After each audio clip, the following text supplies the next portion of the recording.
And the man we're talking just nods slowly. Okay, personally I'm more worried, but if this amuses you... Oh, it does. It does greatly. Because you see, he's kind of, well, not he's kind of like my probation officer almost. So anything I can to get back at him. Oh, it's perfect. This is awesome. More like I'll go see him right away. Something like a patron or a mecenas, I think. I think mecenas is sort of right. Well, I gotta go see him right away.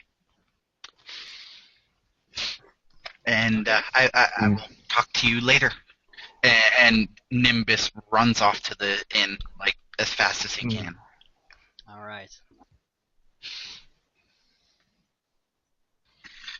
And so yes, you're right. Yeah, I guess he's gonna be going there. Mm-hmm. At first glance, there doesn't seem to be anybody there. Mm-hmm. Okay. Would I know what? Because it's a Sunday and they're technically not open on a Sunday. Technically. Gotcha. Would I know what room he's staying in? I suppose you've been there long enough. You probably picked it up somewhere. Okay. Then what I'm going to do is I'm going to go up to the room and I'm going to make some sounds come from under his bed. Okay, what kind of sounds? Growling and a few scratchy noises. Making baby screaming, crying. Okay, Dawa, you suddenly hear spooky noises coming from under your bed. Right. I strap my armor back. I strap my armor back on, put on my buckler, unsheath my sword, and tap the side of Matt and say, I know you. Yes, you are very impressive under there. Why don't you come out and we can see how impressive you are in the lights? Then I make the sounds come from above his head on the ceiling. Well, of course, Quin looks up. Because, who wouldn't? Frowning. I see. There's a trickster present. How amusing. And then you hear some giggling outside the door. Very well. Enter. Nimbus walks in. Mm-hmm. Good day to you, sir. He says with an evil little grin on his face. Well, I wish you a good day and a very fine evening as well. Oh yes, Nimbus Cobblepot, if I'm not mistaken. He grins even wider. Yes, Nimbus Cobblepot. Oh, what? Yeah, at go this ahead. point, I suddenly realized that we have yet to physically describe our character. So, Richard, go ahead. Yes, Nimbus Cobblepot. He's a short gnome. He's short even by gnome standards. He's only a little over 2.5, almost 3 feet, but about 2.5 feet tall. He's got greenish gray skin, but his features are as if he's almost etheric in his bloodline. His features are so light and so beautiful that it doesn't matter who you are, you would end up falling in love with his features. His rounded and sharp pointed ears that come to the most perfect point that anyone's ever seen. And beautiful blue eyes. Pathfinder gnomes in general don't have pointed ears, though. I wanna point that out. They have very pointy eyebrows, though. Yeah, they have giant eyebrows. Pointy eyebrows. Well, he has pointed ears because that's how awesome he is. So he looks a little strange, at least by gnome standards. Indeed. Mm-hmm. He's not a pure he's half elf, half gnome. I don't quite know how to explain, but most Pathfinder gnomes have really long, almost antenna-like eyebrows. Why don't you Google it? And I'm sure somebody has. And really vibrant hair colors like pink, green, purple, stuff like that. Actually, his is going to be the most vibrant copper that you've ever seen. Okay, that works. Ah, yes. And they have really expressionate faces. Their eyes generally are a lot bigger than eyes of other races, and yeah, their faces are also a lot more expressionate than most other races. So they can put, like for instance, when they grin, they can produce really large, almost disturbing looking grins. For instance. From ear to ear. Almost. Anyway. Kind of looks like the Joker with his grin. And so he, yeah, they, oh, okay. So he looks on with his most evil grin of grins, and he says, "So, I heard that something happened on your last adventure. What happened?" Also, Dawa? Yes. Your character, please. I'll be a little bit more. Right. Quin Amevar is, as I said, a half-elf who's got short blonde hair. Of course, the famous pointy ears, fine features, and a noble and serene expression most of the times. He is quite muscular for his kind, though, and well, I think that will be enough.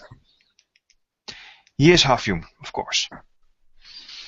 Still, and he's from a rather wealthy family, if I am.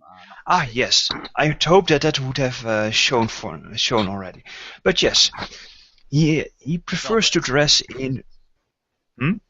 Well bred, I said. Yes, he's from a well-bred family, so he's from good stock, and it shows in his choices of attire. His clothing are always of fine make, and clean whenever the situation allows. One does not fight an Otiak without getting a little bit dirty, of course. Indeed. His armaments and armors are of exquisite make. And because of this, he's often accused of being fancy and poncy, which often leads to bloodshed, unfortunately. Okay, and Nimbus was asking you about your adventure, which got you into your present state? Yes. I have run afoul of a flock of mosquitoes that have tried to sap the strength from my limbs. However, they did not fully succeed. I guess my mettle was greater than their appetite. Could I see what happened? Maybe, possibly. How can you see something which is already in the past? No, your body. I want to see, the wounds. I want to see. Yeah, there still are several puncture wounds in your neck and stuff, and your back. And what would that accomplish? Well, you see, Yes, fine. And he reaches into his coat, and he's got a long green cloak that he wears all the time, and it's long for him. It'd be kind of like a shirt. It's long for him. Yes, it'd be a shirt for Quin. And he opens it up, and he pulls out this wand that he has. And what does that do? Well, you see, I figure since I've been wanting to go with you guys on these adventures because I want to make up for what I did. So, going on these adventures, but you said I'm not as useful as, most people. So I want to show you how useful I am. So, off with the armor. First you will tell me what that wand will do. I guess it will restore your body. Ah, I see. Well, rest assured, a very capable priestess has already looked after my wounds. According to her words, yes. No, not yet. No? You're getting ahead of Not yourself. yet. Oh, I thought that... oh well. It has been quite a while. Forgive me. Yeah, I know. That's why I'm reminding you. Very well, I suppose. Now, you will have to... yes, while you're here, you can help me undo this breastplate. Have you ever worked with armor before, Mr. Cobblepot? Nope, not one bit. I'm a sorcerer. Come on, you should know this by now. I don't do armor. I do magic. I do need to point out that this isn't an injury kind of problem. He had the blood sucked out of him, so this is not something a cure spell will solve. Just saying. Oh, it isn't? No, it isn't. I thought you said he was still like very weak and very, due to blood exactly loss. Because he had it's a constitution drain. Mm-hmm. I think he has like 3 constitution left or something. I can't remember a lot. I'll check. It was chocolate. Yeah. 100 it was of chocolate. So, gotcha. So that he lost 6 constitution points in total. So your constitution is like now what at the moment? 8? Yeah, there you go, 8. I'm a burly half-elf. Yes. Now, what were we? Yes. Well, in that case, Quin will explain a few things about armors and how to remove an armor properly. Okay. And of course, using the extra hands to get to the buckles in hard-to-reach places, like under his armpit. And while you're doing so, there is a knocking on the door, and a rather refined-sounding voice says, "Sir, may I please enter?" Why, of course, Mr. Cadbury. Okay, and the door is opened, and you see a well-dressed man dressed in black standing there with neat glasses and a clean shaven face, and he's holding a tray with a steaming bowl of soup on it. I heard about your current predicament, sir, and I have brought you some broths as you commanded. And he brings it towards you. Capital. Could you put it on the nightstand? Because could you put it on the nightstand? Mr. Cobblepot here wishes to try out his new wand of healing. Sir. And this is, of course, Cadbury, Quin's manservant. Just to show how fancy he is, he has a manservant. Well, it would not do to go on a quest as an errant knight without a manservant, now would it? Yes, he's a mercenary with a butler. And so we finish removing the armor. Mm-hmm. Indeed. And Quin does a little theatrics with his wand. Nimbidus, Pabilis, Cabidus, whoosh! Cadbury raises an eyebrow at that. Mm-hmm. Quin merely smiles and nods at the enthusiastic little gnome. And he uses the wand. Alright. Okay, so you may remove roll, 1 charge. Roll use magic device then. Oh yes. Let's see here. My use magic device. 9. So D20 plus 9 is 24. That's high enough. Yes, you cast Cure Light Wounds, I actually let me check if Quinn actually did he take last time? I'll check. Possibly. I have not. Let's just say it heals your wounds. Indeed. Very well. However, it doesn't. And Quinn half closes his eyes a moment and says, "No, my strength and vigor have not been restored yet." And I point to your body, but you have no more. Well, that is a good thing, yes. Thank you for that. You're welcome. See, I am useful.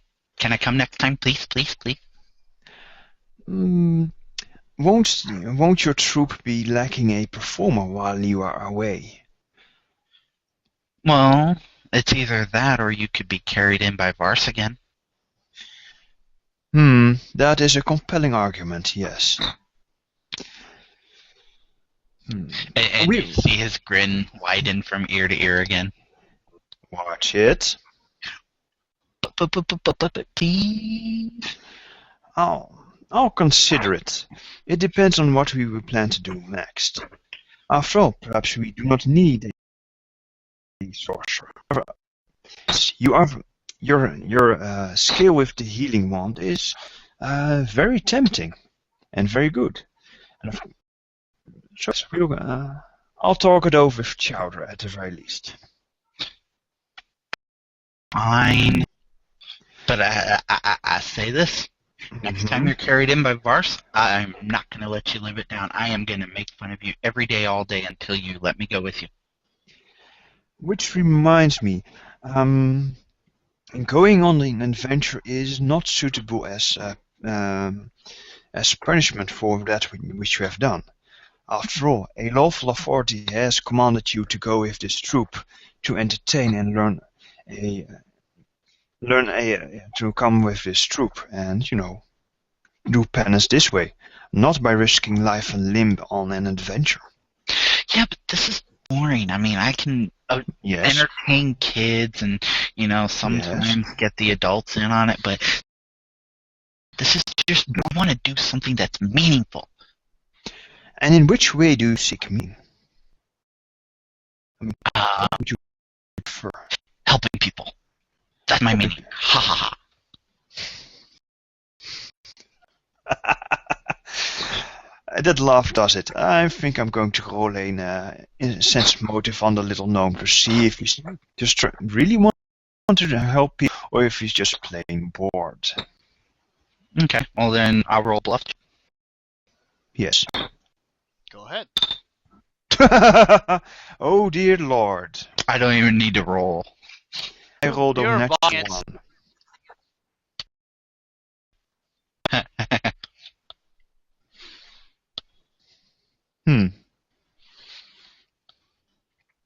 Yes, it is a job interview, Dries. Now, very well. Once I recover my strength, we will take you along and see how well you do in aiding and helping people. And the second you say that, you see him just start jumping around, dancing, and you see all sorts of lights dancing around him as noise and sounds come from all over the room. Well, Quin smiles at that and just let's wait a little bit until they fades. The excitement doesn't fade. Oh dear. Oh well. I look at the broth and broth. Right. I have a task for you. It is not glorious, but it is something that really needs doing. Okay. My companions and I have recovered a sword. A very fine sword with a rich history of goblin, with supposedly the rich culture of goblins behind it. Ooh. I need you to find somebody who can appraise the worth of this blade and verify if this is indeed a goblin blade. I might be able to appraise it. I'm actually pretty good at that stuff.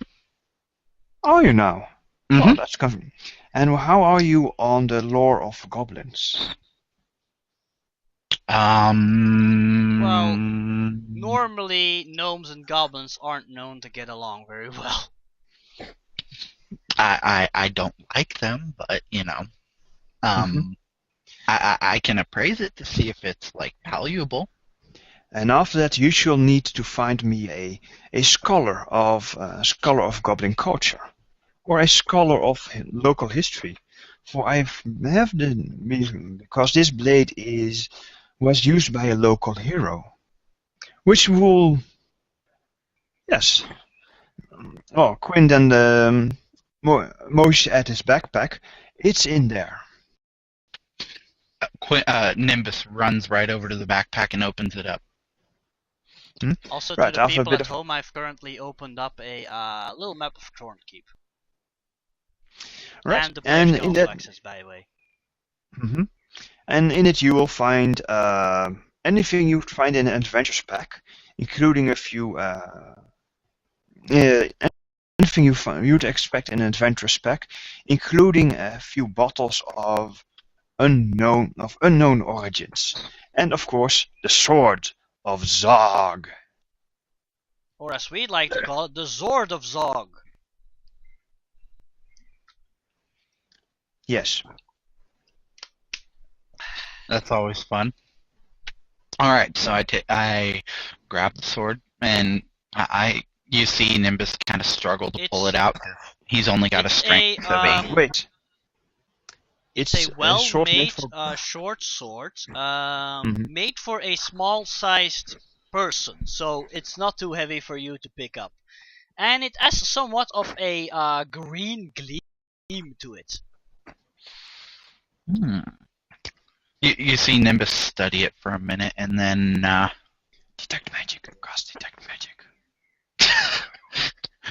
Well, he was going to get to that. Okay. All right. So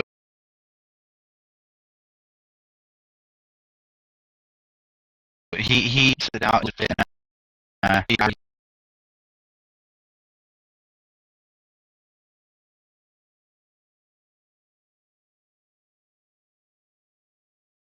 The source it out. Yes, massively.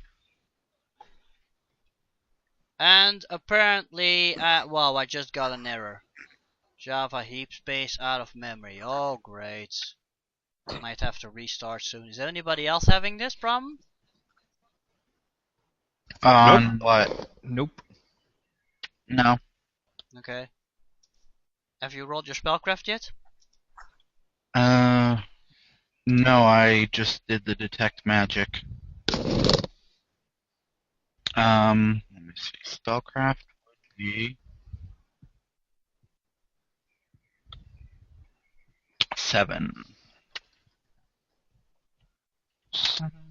16. 16? Hold on. Well, I can tell you for certain it is definitely some sort of magical weapon. That's for certain. Okay. What he's going to do then is he's going to take a 10 on the spellcraft. He's going to actually seriously study it.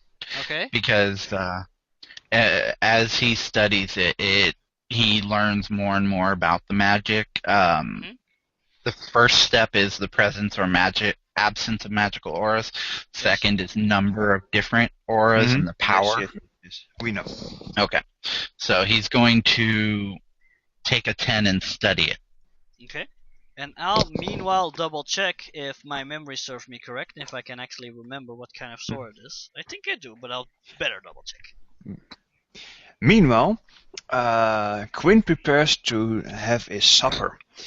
Of course, having putting a handkerchief in his lap just to make certain that nothing spills, and then sipping his broth. Okay. Here we go.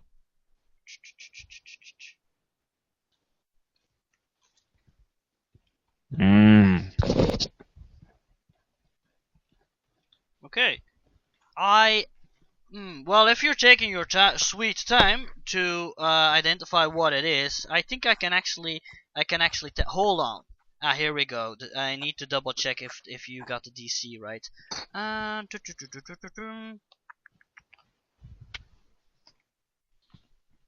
Yeah, sorry people, it's been a while since I've played Pathfinder.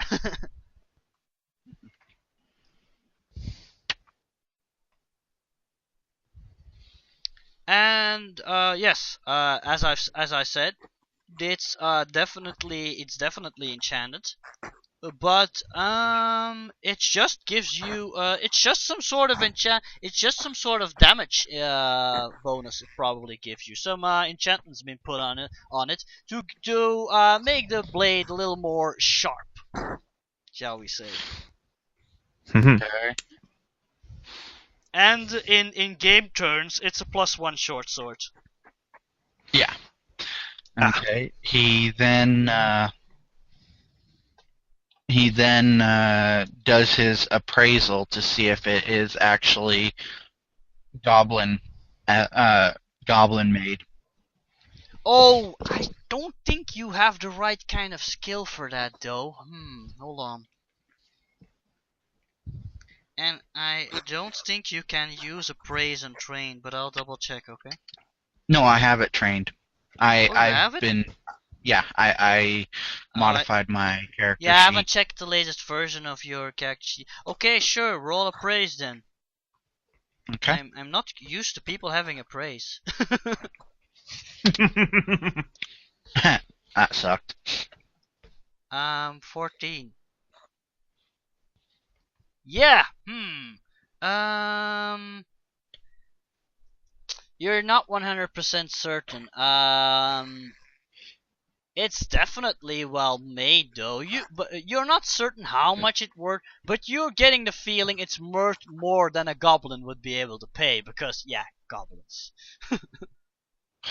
Okay. And I relay It seems that to be rather Quin. old though. It's rather old. You think it's some sort of antique. So what I'm finding is that it's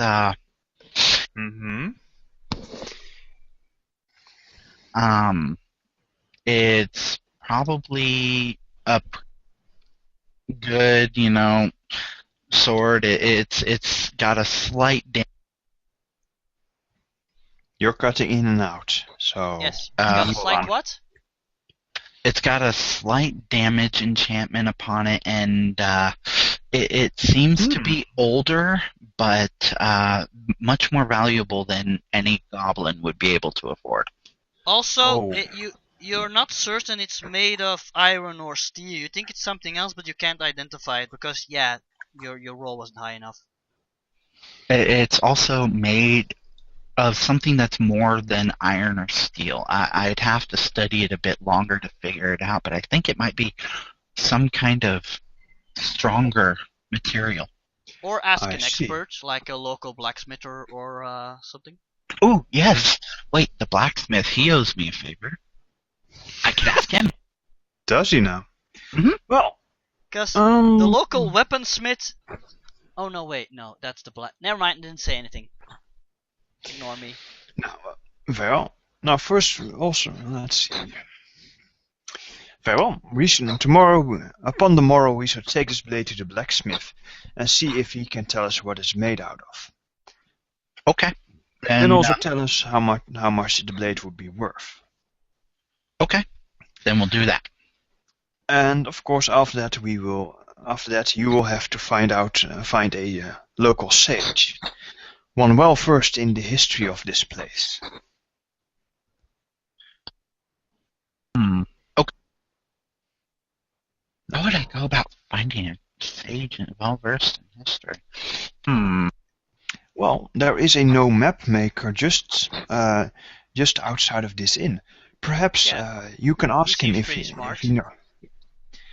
Yes, indeed. He has got he fancies maps a lot, and of course he would know of other sages around.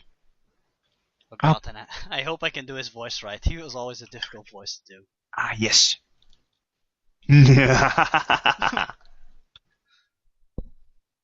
When we take this, Richard, Can, you're cutting out again. When we take what? tomorrow when we take this to the blacksmith, I will find the map maker and I will bring him. Now, do not make any promises you do not need to keep.